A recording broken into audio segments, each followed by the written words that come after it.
வியர்வைக்கு மார்க்கம் கொடுத்திருக்கக்கூடிய கண்ணியத்தை பற்றி பேசுவது கிடையாது.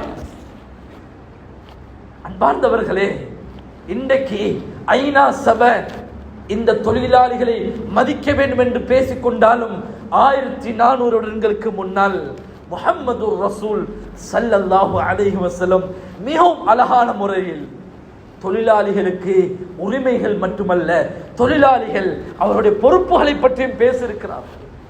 சாதாரண ஒரு குடிசை வீட்டிலிருந்து, சாதாரண ஒரு மஸ்ஜிதிலிருந்து, எந்த டெக்னாலஜி இல்லாத காலத்தில் கூட முஹம்மது ரசூல் ஸல்லல்லாஹு அலைஹி வஸல்லம் அவர்கள் மிகவும் அழகான முறையில் பேசியிருக்கிறார்.